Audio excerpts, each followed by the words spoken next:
We're on a road trip with the Odyssey and the AC went out. I know the service ports have a slow leak, so we're going to fix those today without discharging the system.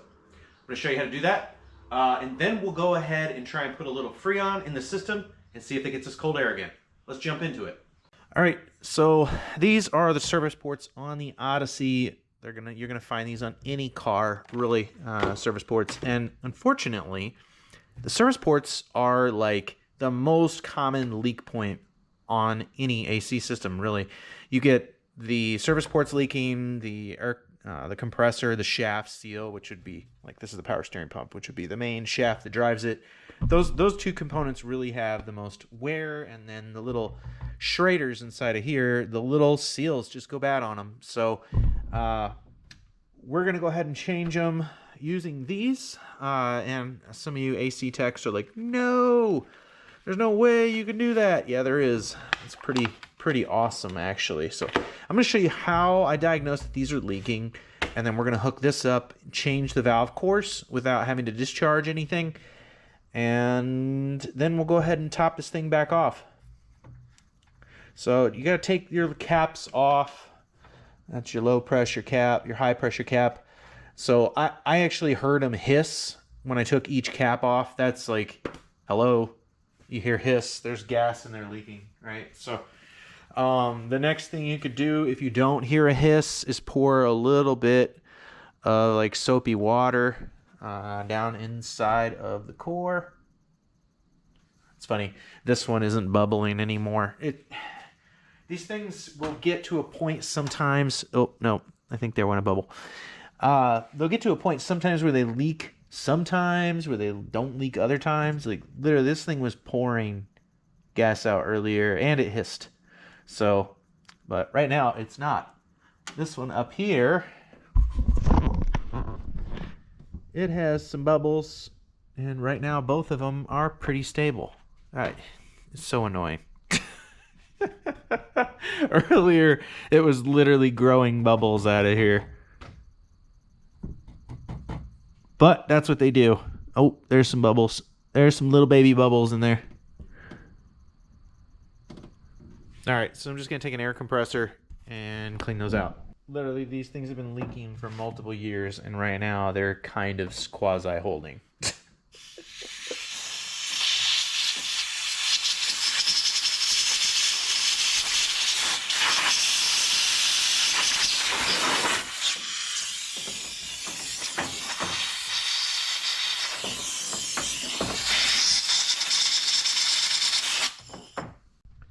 All right, so this is a valve core remover, and I could actually go in and put that right in there and loosen that valve, but all the pressure inside of there would relieve out into the atmosphere, and you're not supposed to do that, so don't do that.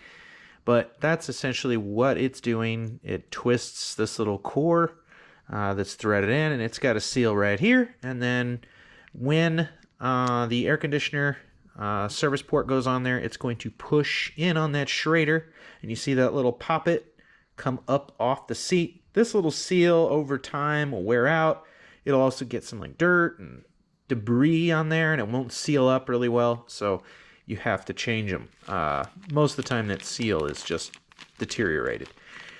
So we're going to change one of each. So you got your low pressure is a larger, and then your high pressure is a smaller one. So I've got the cores, we've got the tools. We'll go ahead and hook up the low pressure one here.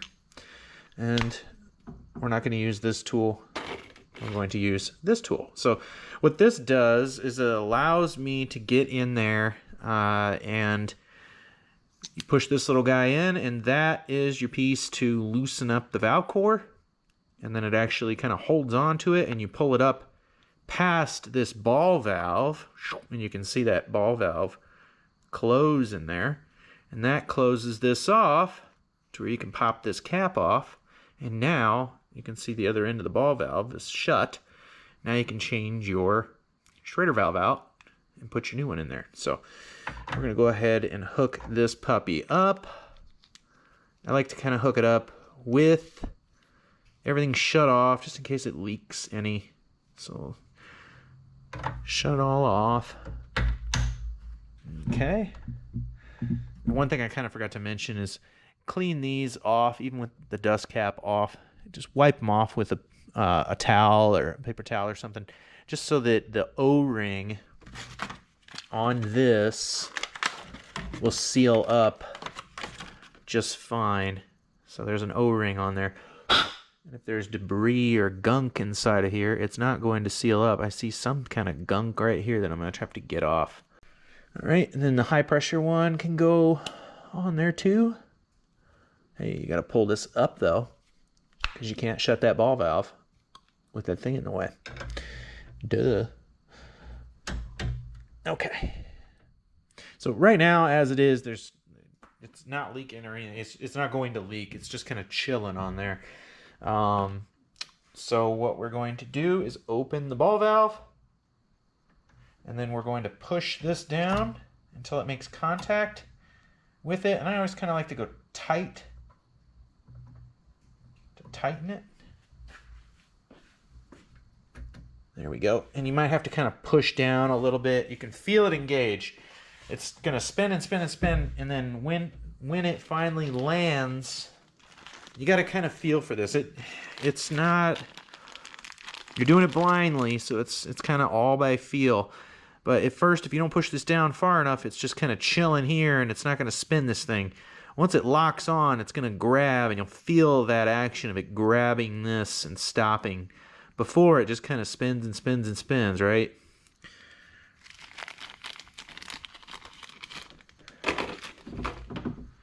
All right, so now it's spun up onto it.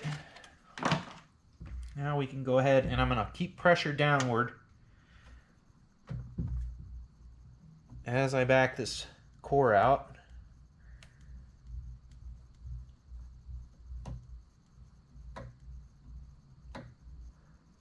And you can kind of hear it clicking. You can feel it clicking and kind of ratcheting. That typically means that you've reached the end of the threads and it's all the way out. So we'll just keep spinning and slowly raise this up. You don't want to tap it. You just want to kind of slowly bring this up until it's all the way up, and then close your valve slowly. And now if we've done everything right, the whole system should be open pressure to here, but closed off past the ball valve. So a little bit's going to come out. Not much.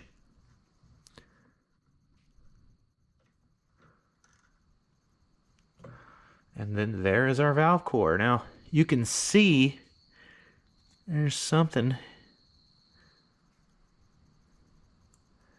There's some kind of gunk on that seal. I mean, in all reality, I could probably clean the seal and put it right back in there, but I'm going to go ahead and change it. So we're going to take this one and toss it. Grab our new one.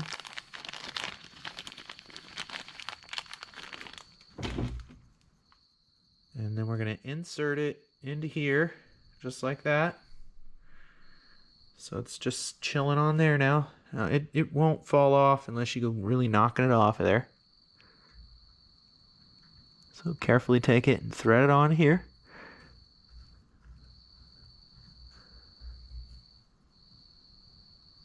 Okay, once you have that tight, just get it snug. You don't have to pliers or anything like that on it. Once you have that on there, make sure this is up, and now we're going to open the ball valve. And now we're going to push this down slowly until it kind of seats. And I'm keeping a little bit of tension down.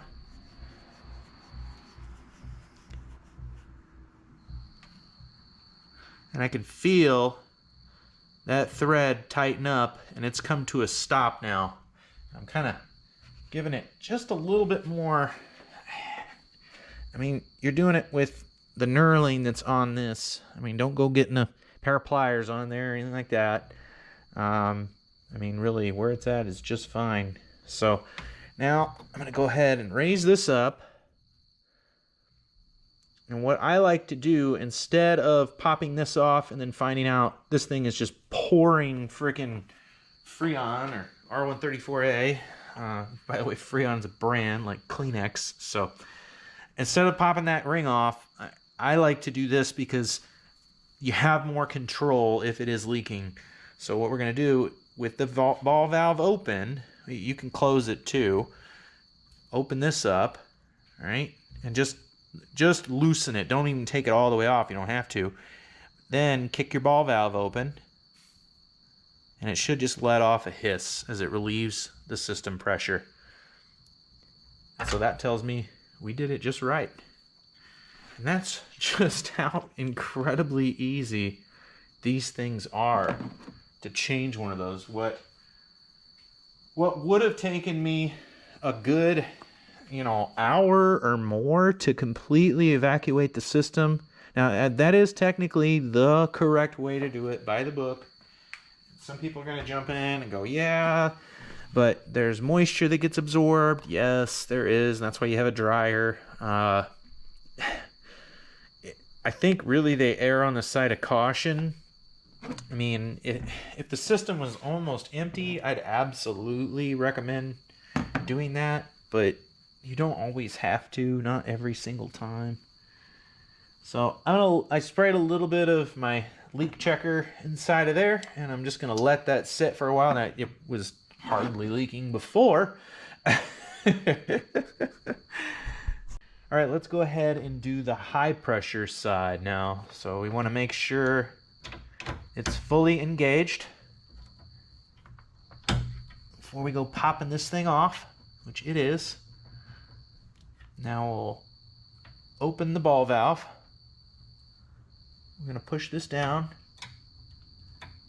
And like I said, I like to go until it and tighten as I turn it onto it. I can feel that it's engaged. I'm going to hold my thumb on the top just to keep it engaged. And then we'll start backing it out.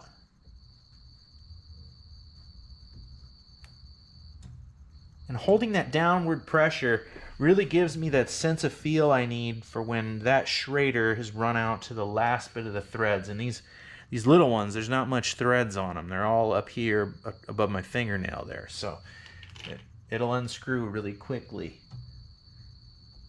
Now I can hear kind of a tick, and I can feel just a little thump as it's kind of riding on the very end of those threads. So now I can go ahead and release. I'm just going to take this, and I'm twisting it just to make it easier to pull it up. I don't have to. I wouldn't recommend pulling it all up at once. Your Schrader could fall and fall back down in there, and then that might become a pain in the rear. So now we're going to shut off our ball valve. I might need to tighten that up. What do you think? Oh yeah, let's tighten that up. In fact, I might put a little Loctite on this screw that's wanting to come loose on me. I got these last year at some point. I've used them a few times now. They come in so handy. All right, ball valve shut. We're going to go ahead and open this puppy up here. It's hissing a bit. It's already done hissing.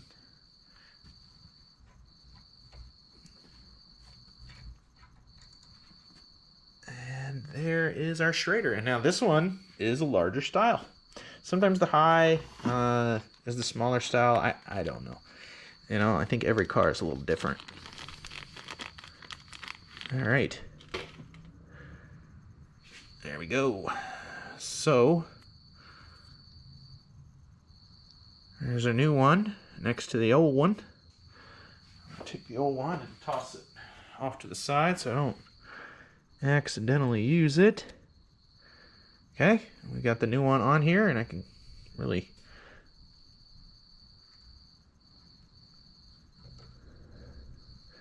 okay. Screw this back on, and again, just get it nice and snug. Open our ball valve. Push down on that 100 psi of air till I can feel it seat, and then I'm just going to take it, and I'm just holding downward pressure with the thumb, and it's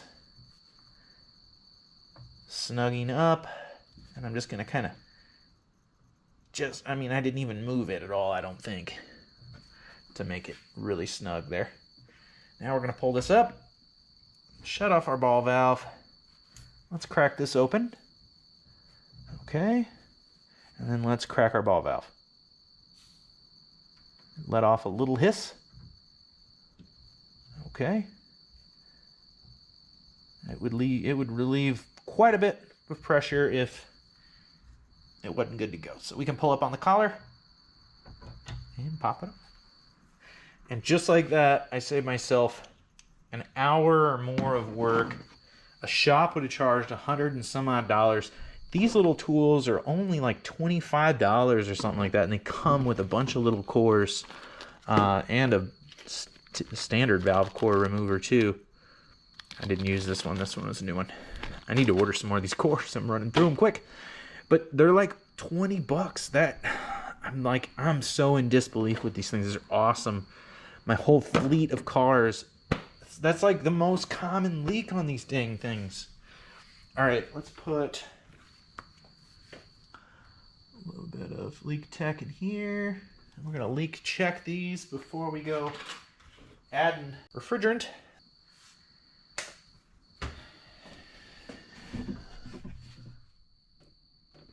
So I'm gonna let those just kind of chill for a few minutes and come back and look and see if I have any bubbles, and so far so good. Yeah, 20 some odd bucks. I'll put a link down in the description in the pinned comment to these puppies. They're I got them on Amazon. They are affiliate links. I do earn a small commission, but no cost to you.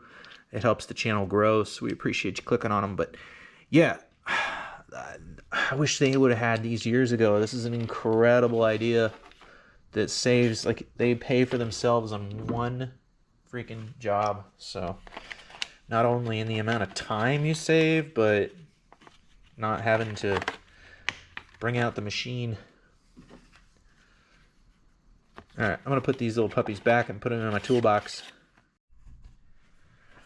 So far, so good on these. I'm gonna go ahead and clean them out. But if you can't get yours to seal up, mine appeared to be.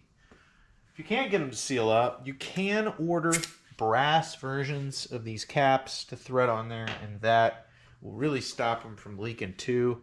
I'll put a link to those down there in the description, pin comment as well.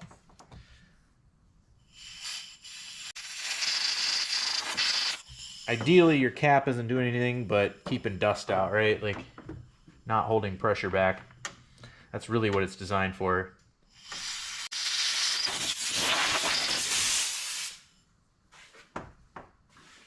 All right, now that the Schrader valves have been replaced, we're gonna go ahead and hook up our gauges, and then we'll get the car running and see what kind of pressures we've got on the gauges.